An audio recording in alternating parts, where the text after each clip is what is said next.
వారిగా దేవుడు నరవతారం ఎత్తి ఈ లోకానికి వచ్చాడు.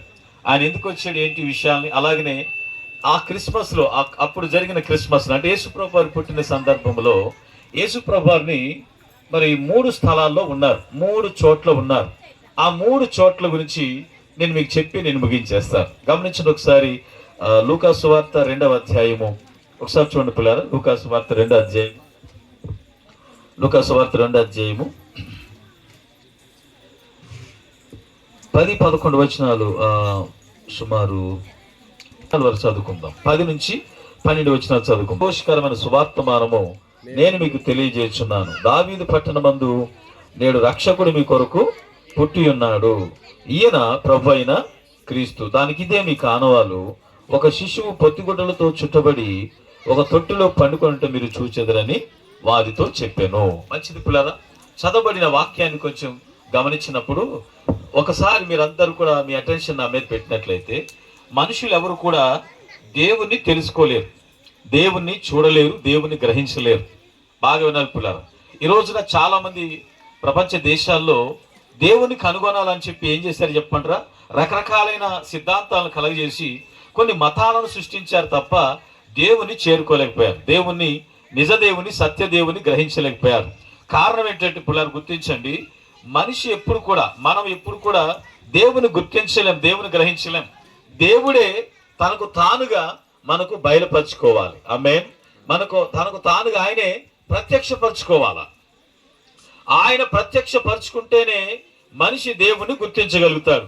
అలా కాకుండా నేను దేవుని కనుగొంటానని చెప్పి చాలా మంది ఆయా స్థలాలకు పోయి మరి తపస్సులు చేసి లేకపోతే రకరకాలమైన చేసి ఏవో కొన్ని సూత్రాలను సృష్టించి ఇది దేవుడు, ఈ దేవుని కొలిస్తే లేకపోతే ఈ దేవుని పూజిస్తే మనకు మోక్షం ఉంటుందని ఇలా కొన్ని మతాలను స్థాపించారు మనుషులు.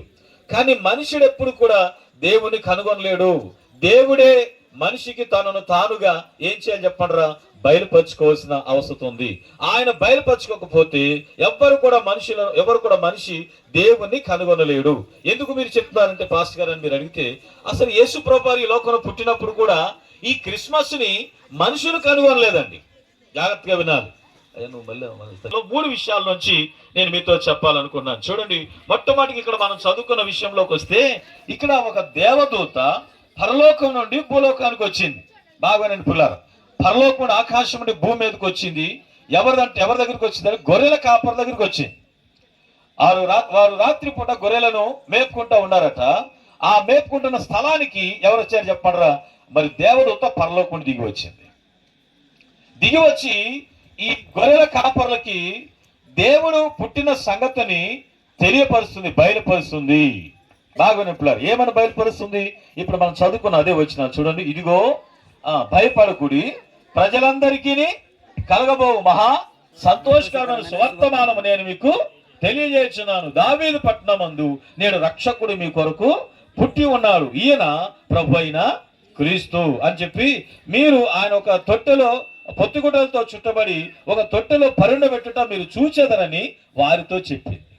అంటే గొర్రెల కాపర్లు ఒక మొదలుగా చెప్పాలి, బాగా అర్థం చేసుకొని పిల్లరా, గొర్రెల కాపర్లు క్రిస్మస్ని కనుగొనలేదు, క్రీస్తుని కనుగొనలేదు.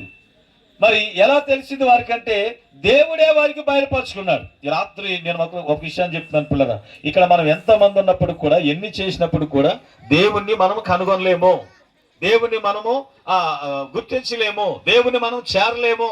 దేవుడే తనకు తానుగా ప్రత్యక్షపరుచుకున్నప్పుడు, ఆయన బయలుపరుచుకున్నప్పుడు, ఆయన తెలియజేసినప్పుడు అప్పుడు మనం దేవుని గ్రహించగలుగుతాం. చూడండి పిల్లరా, ఈ గొర్రెల కాపర్లు వారి పని వాళ్ళు చేసుకుంటున్నారు. ప్రతిదినము గొర్రెల మేపుకున్నట్లుగానే రాత్రిపూట వారు కూడా కాపలాగా ఉన్నారు, వారి పని వారు చేసుకున్నారు. దేవుని గురించిన వారికి ఆలోచన లేదు. కానీ దేవుడు ఏం చేశాడు చెప్పండిరా, అటువంటి వారి పనిలో ఉన్న వారికి ఏం చేశాడు చెప్పండిరా, ప్రభు ఈ లోకంలో పుట్టాడని ఒక పరలోకంలో వచ్చినటువంటి దేవదూత ద్వారా బయలుపరుచుకున్నాడు. ఆమేన్. ఈ వర్తమానం, క్రిస్మస్ అనే వర్తమానం భూలోకంలో నుండి మనుషుల ద్వారా వచ్చిన వర్తమానం కాదు. ఇది చాలా మంది భూలోకంలో అనేక మంది మహానుభావులు అనేటువంటి వారు ఏదో దేవుని గురించి లేకపోతే ఏదో విషయాలు బయలుపరిచి వారు ఏం చేశారు చెప్పండిరా, మనుషులు దేవుని గురించి చెప్పారు కానీ దేవుడే పరలోకం నుండి మనుషులకు దేవుని గురించి చెప్పాడు ఇక్కడ. ఆమేన్. హల్లెలూయా. కాబట్టి ఇప్పుడు మనం అర్థం చేసుకోవాల్సిన విషయం ఏంటంటే దేవుడు గొర్రెల కాపరులకు తనకు తానుగా బయలుపరచుకోవడానికి ఎవరిని పంపించాడంటే పరలోకం నుండి ఒక దేవదూతని పంపించాడు. పంపించి ఏమని చెప్పాడు? ఇదిగో మరి ఏమన్నాడు అక్కడ చూడండి, ఇదిగో ప్రజలందరికీ కలగబోవు మహా సంతోషకరమైన సువర్తమానము. ఇది ఎవరికో కొందరికి కాదు. కొందరికే దేవుళ్ళు ఉంటారు. ఈ దేవుడు కొందరికి దేవుడు కాదండి. వారు ఆ దేవదూత ఏం చెప్తుందంటే గొర్రెల కాపరి చెప్తూ మీ దేవుడే అంటలేదు, ప్రజలందరికీ కలగబోవు మహా సంతోషకరమైన సువార్తమానం. సంతోషం అంటే ప్రజలందరికంటే ఏదో ఒక్కొక్కరికి మనకి ఏదో సంతోషాలు ఉంటాయి కదా. బర్త్డే ఉంటే కేక్ ఉంటే సంతోషం ఉంటుంది పిల్లలకి, అవునా? మనకి ఏదేదో బిర్యానీలు వండుకుంటే సంతోషం ఉంటుంది, డబ్బు వస్తే సంతోషం ఉంటుంది. అది ఎవరికి సంబంధించిన వారికి. కానీ ఇక్కడ చూడండి పిల్లరా, అందరికీ సంతోషం కలగజేసే ఒక గొప్ప వర్తమానాన్ని పరలోకుండి దేవదూత తీసుకొచ్చి చెప్తుంది కదా. ఏమని చెప్తుంది చెప్పండిరా? ఇదిగో రక్షకుడు మీ కొరకు పుట్టి ఉన్నాడు. గమనించిన పిల్లరా, రైట్. ఈ రక్షకుడు ఎక్కడ పుట్టాడు? పుట్టినప్పుడు యేసు ప్రభువుని పుట్టినప్పుడు ఏ ఏ స్థలాల్లో ఉంచారో, ఏం జరిగిందనే విషయాల గురించి నేను 3 విషయాలు మీతో చెప్పాలనుకుంటున్నాను. దేవుడు ఎలా బయలుపరుచుకున్నాడో క్రిస్మస్ని, అంటే క్రిస్మస్ని మనుషులు కనుగొనలేదు, దేవుడే బయలుపరచాడని మీతో చెప్తున్నాను పిల్లరా. ఎలా బయలుపరచాడని చెప్పానంటే మొట్టమొదటిగా పరలోకంలో వచ్చిన దేవదూత ద్వారా గొర్రెల కాపరికి బయలుపరుచుకున్నాడు. రెండవది ఆకాశంలో ఏర్పడిన ఒక నక్షత్రం ద్వారా జ్ఞానులకు బయలుపరుచుకున్నాడు. ఆమేన్. జ్ఞానులు కనిపెట్టలేదు క్రిస్మస్ ని, జ్ఞానులు క్రీస్తు పుట్టాడని వారు తెలుసుకోలేదు. మరి దేవుడే జ్ఞానులకు బయలుపరిచాడు. ఆమేన్. హల్లెలూయా. ఆకాశంలో ఒక వింతైన తార ఏర్పడింది. ఆ యొక్క నక్షత్రం యొక్క గొప్పతనం ఏంటంటే, అన్ని నక్షత్రాలు పుట్టినాయి కానీ ఈ నక్షత్రం యొక్క గొప్పతనం ఏంటంటే, ఈ నక్షత్రం అత్యంత కాంతివంతంగా ఉందట. అంత మాత్రమే కాదు, ఏం జరుగుతుంది చెప్పండిరా అంటే మిగతా నక్షత్రాల కంటే ఇది కాంతివంతమైన నక్షత్రం ఉందంట. హల్లెలూయా. ఇది దేనికి సాదృశ్యంగా చెప్పండిరా? ఒకదేని చెప్పండి, ఆనాడు ఐగుప్తులో మరి మోషే కర్రను పడేశాడు. అదేమైంది చెప్పండిరా? పామయింది. మరి ఐగుప్తులో ఉన్నటువంటి మాంత్రికులు కూడా ఏం చేశారు? కర్రలు పడేసి పాములు చేశారు. కానీ ఈ మోషే పడేసిన కర్ర ఈ పాము ఏం చేసి చెప్పండి, మిగతా పాములు ఏం చేసి చెప్పండి, తినేసినట్టు. అంటే ఆకాశంలో ఏర్పడిన మిగతా నక్షత్రాల కంటే కూడా ఈ నక్షత్రం అత్యంత కాంతివంతంగా ఉంది. అంత మాత్రమే కాదు, మిగతా నక్షత్రాలకు లేనటువంటి ఒక గొప్పతనం ఏంటంటే ఈ నక్షత్రం నడుస్తూ ఉందట. హల్లెలూయా, హల్లెలూయా. ఆ వింతైన నక్షత్రాన్ని చూసినటువంటి ఖగోళ శాస్త్రానికి సంబంధించిన జ్ఞానులు ఏం చేశారు చెప్పండిరా? ఎవరో ఈ లోకాన్ని ఉద్ధరించే ఒక మహానుభావుడు, ఒక మహారక్షకుడు ఎవరో ఈ లోకంలో పుట్టాడు, అందుకే ఈ నక్షత్రం ఏర్పడిందని ఏం చేశారు చెప్పండిరా? ఆయనను కనుగొనడానికి ఇప్పుడు ఏం చేశారు చెప్పండి, వారి ప్రయాణాన్ని కొనసాగించి సుమారు 2 సంవత్సరాలు ప్రయాణం చేసి యేసు ప్రభున్న స్థలం దగ్గరికి వచ్చారు. అంటే గమనించిన పిల్లరా, ఇప్పుడు జ్ఞానులు యేసయ్యను కనుగొనలేదు కానీ, దేవుని కనుగొనలేదు కానీ, దేవుడే జ్ఞానులకు ఏం చేశాడు చెప్పండిరా? బయలుపరుచుకున్నాడు నక్షత్రం ద్వారా. ఈ విషయాన్ని గుర్తించాలి పిల్లరా. ఆ తర్వాత మూడవదిగా దేవుడు ఎలా తన పుట్టినటువంటి క్రిస్మస్ ను ఆయనే ఈ లోకానికి ఎలా బయలుపరుచుకున్నాడు అనే విషయాన్ని మీతో చెప్తున్నాను. మరొకసారి బాగా గుర్తుపెట్టుకోండి, ఈ క్రిస్మస్ ను ఈ భూమి మీద ఉన్న ఏ మనుషులు కనుగొనలేదు. ఈ దేవుడు యేసు ప్రభువు పుట్టిన విషయాన్ని మనుషులు కనుగొన్నది కాదు, మనుషులు చెప్పినది కాదు. బాగా గుర్తించాలి పిల్లరా. దేవుడే మనుషులకు బయలుపరుచుకొనగా మనుషులు దేవుని గుర్తించగలిగారు. ఆమేన్, హల్లెలూయా. నేడు ఎప్పటికైనా సరే గుర్తించండి, ఆయన మనకు బయలుపరుచుకుంటేనే తప్ప మనుషుడు ఎవరు కూడా దేవుణ్ణి గుర్తించలేడు. మన దేశంలో ఒక అపోహ ఉంది. అదేం చెప్పండిరా? క్రైస్తవులు దేవుని గురించి మత ప్రచారం చేసి మనుషులను బలవంతంగా మార్చేస్తారని. నేను చెప్తున్నాను పిల్లరా, ఎవరిని మార్చలేరు. ఒక మనిషిని దేవుడు దర్శించినప్పుడు, ఆ మనిషి దేవుని కనుగొన్నప్పుడు అప్పుడు ఆయన దేవుణ్ణి నమ్ముకుంటాడు, అంతే. ఆమేన్, హల్లెలూయా. దేవుడు ఆ వ్యక్తి జీవితంలో తనను తాను బయలుపరచుకోకపోతే, తనను తాను ప్రత్యక్షపరచుకోకపోతే, వారి జీవితాల్లో ఏదో ఒక కార్యాన్ని వారి జీవితంలో చేయకపోతే వారు దేవుణ్ణి గుర్తించలేరు. కనుక ఇది తప్పుడు అపోహ తప్ప ఇది వాస్తవమైన విషయం కాదు పిల్లరా. కనుక మీరు సత్యాన్ని గుర్తించాలి. దేవుడు మనుషులు చెప్పినది కాదు క్రిస్మస్, మనుషులు బయలుపరిచింది కాదు క్రిస్మస్. పరలోకం నుండి దేవుడే మనుషులకు బయలుపరిచింది క్రిస్మస్. కనుక ఈ సత్యాన్ని మీరు అర్థం చేసుకొని కోరుతున్నాను. మూడవదిగా ఆయన ఎలా బయలుపరుచున్నాడు చెప్పండిరా. ఈ జ్ఞానులు హేరోదు దగ్గరికి వెళ్ళి యూదుల రాజుగా పుట్టినవాడు ఎక్కడున్నాడు అని అడిగినప్పుడు వారు అక్కడ లేడు కనుక ఏం చేశారు చెప్పండిరా, గ్రంథాలను తిరిగేశారు. ఏం తిరిగేశారండి?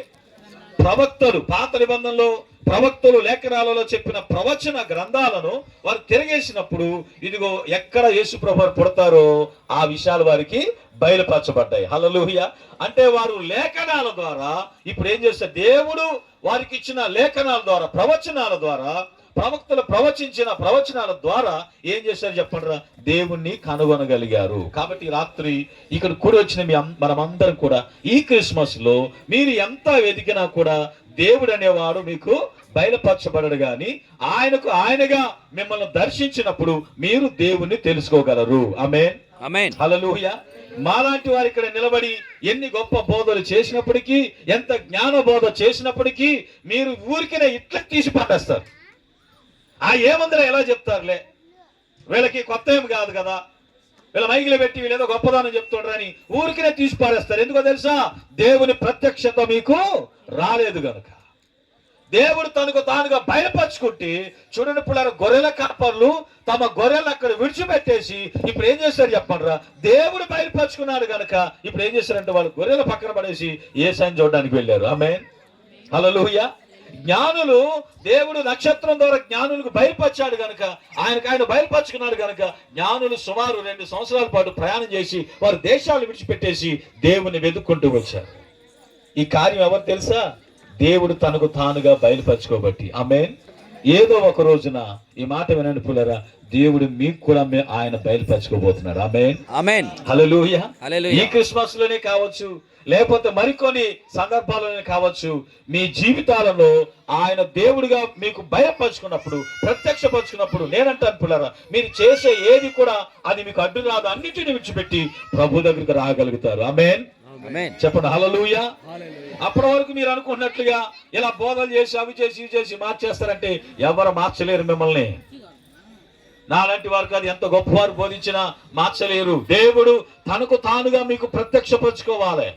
అది ఏ రూపంలో బయలుపరచుకోవచ్చు. ఇప్పుడు ఒకవేళ నేను బోధిస్తుండగా ఈ బోధ ద్వారా కూడా ఆత్మకార్యాన్ని మీ జీవితంలో జరిగించవచ్చు కూడా.